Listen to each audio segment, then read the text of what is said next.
baru saja kompres resmi dari Direskrim Polda Metro Jaya menjelaskan tentang 3 hal: restoratif justice dari Bang Egy, kemudian DHL, dan klien kami Rismon Hasil Chanipar. Dan sudah jelas tadi ya, kita hanya menambahkan saja bahwa 2 hari sebelumnya kita di sini konversi pers hanya kulit-kulitnya saja. Tapi tadi Pak Dir sudah menjelaskan secara detail. Mungkin Anda di dalam lebih tahu dari kami. Kami ada di luar. Tapi barusan kami bertemu dengan beliau di ruangannya secara kekerabatan, kekeluargaan, menjelaskan semua. Jadi sudah clear banget tentang SP3 dari Rismon Hasil Chanipar. Nah, berhubung karena rekan Andi ini mau ke satu tempat, silakan Anda ngomong. Terima kasih Bang Jamada, Bang Rismon, dan juga ada teman-teman kita semua yang selalu mendukung kita semua. Jadi sudah jelas clear ya bahwasannya saudara Rismon Hasil Chanipar ini adalah termul baru. Jadi sudah bebas, jangan ada lagi kata-kata tersangka. Beliau adalah bebas merdeka, ya, dan beliau akan menyelesaikan buku yang ongoing itu.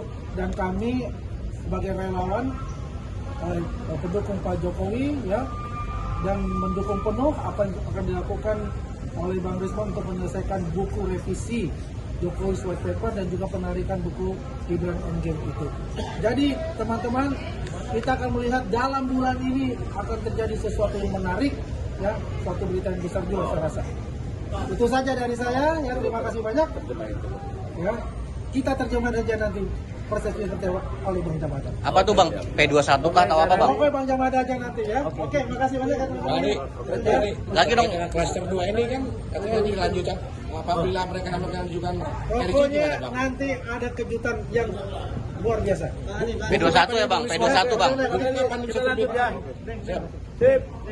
Oke, jadi kita lanjutkan yang berkepentingan sekarang. Banyak cerita, kita lihat wajahnya sudah, tapi kacamata nggak dipakai hari ini. Ya usah lah. Jadi bahasan di Kompas di mana ya, di media nanti.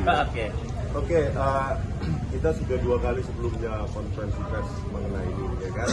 Jadi inilah tadi paparan resmi dari Pak Dir di Polda Metro Jaya mengenai sejarahnya restoratif justice yang dipenuhi oleh Bang Egy Sujana, Pak Damai Lubis, dan terakhir saya. Ya, itulah bentuk profesionalisme dari Polda Metro Jaya yang menjadi fasilitator bahwa restoratif justice itu diakui, ya, oleh hukum kita. Sepanjang tadi diterangkan oleh Pak Dir, sepanjang para pihak ini sepakat untuk melakukan restoratif justice. Jadi syaratnya itu sepanjang para pihak. Kalau ada salah satu pihak dari pelapor yang tidak setuju dengan restoratif justice, maka itu tidak bisa dijalankan. Tetapi saya sebagai anak bangsa, ya, tetap aja menghimbau bagi mereka yang keras kepala, yang mantan napi yang mengaku peneliti meskipun tidak ada basis keilmiahan, sejarah pendidikan terkait dengan itu, ya, sepanjang masih keras kepala, ya lanjutkan, teruskan. Cuma, ya, tanggung jawab saya secara publik ini, ingat ya, bukan ditugaskan oleh Pak Jokowi atau Mas Gibran, ya, tetapi inisiatif saya atas pertanggungjawaban saya terhadap publik, ya harus revisi buku itu, ya kan, baik di Jokowi's White Paper maupun Gibran Endgame. Itu harus saya lakukan. Karena apa? Karena sebagai peneliti bisa salah sekali lagi. Oleh karena itu di buku itu nanti kita akan telanjangi klaim-klaim palsu dari Roy Suryo bahwa 99,9% itu palsu, itu gimana?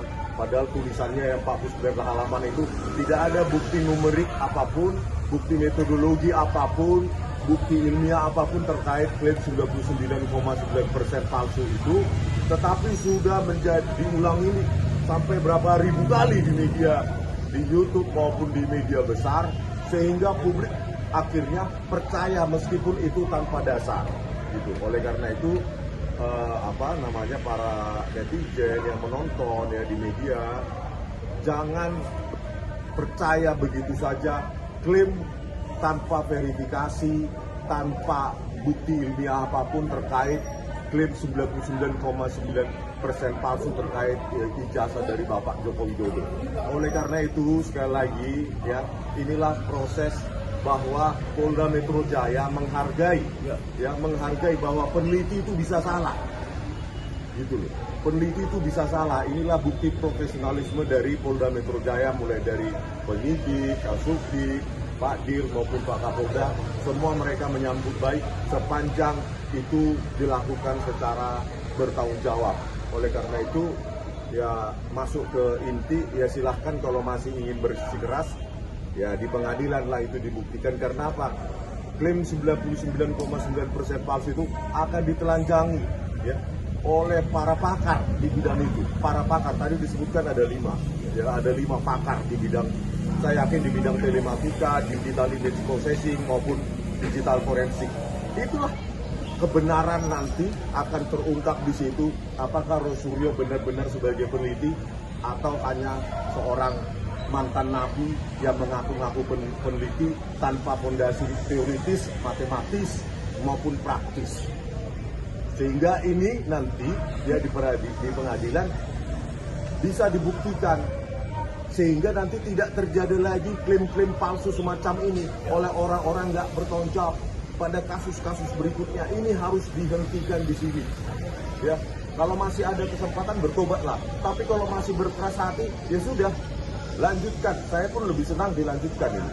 Ya, karena saya akan membantu jaksa untuk menelanjangi Rosuryo berdasarkan keilmiahan yang saya miliki. Bertanggung jawab secara matematis, teoritis maupun praktis. Oke? Itu aja. Bang, berarti abang ada pengakuan juga ke penyidik kalau ini ada kekeliruan ya?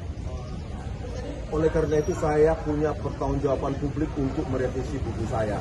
Tadi, penelitian itu nggak boleh dibawa ke kepentingan politik. Biarkan dia penelitian, ongoing, tetapi kalau ini sudah masuk ke wilayah politik, maka itu menjadi senjata mereka. Nah itulah salah satu alasan mengapa saya mengajukan RJ. Saya tidak mau penelitian saya dijadikan bumper, dijadikan bahan untuk kepentingan politik. Gitu. Biarkan politik itu berjalan, gitu loh. Dan kalau penelitian itu salah langsung dilabel pengkhianat, memangnya mereka membiayai penelitian saya? Mereka juga masuk di tengah jalan kok. Ya setelah penelitian saya itu baru mereka menjadi penumpang gelap, pendompleng. Itu mereka-mereka yang mengatakan, apalagi pengacara-pengacara yang mengatakan saya pengkhianat. Ya. Itu nggak pernah cari data. Nggak pernah mereka cari data itu. Ya ada AK, ada AG, ada RH. Itu semua nggak ngeluarin biaya sesen pun untuk mencari data.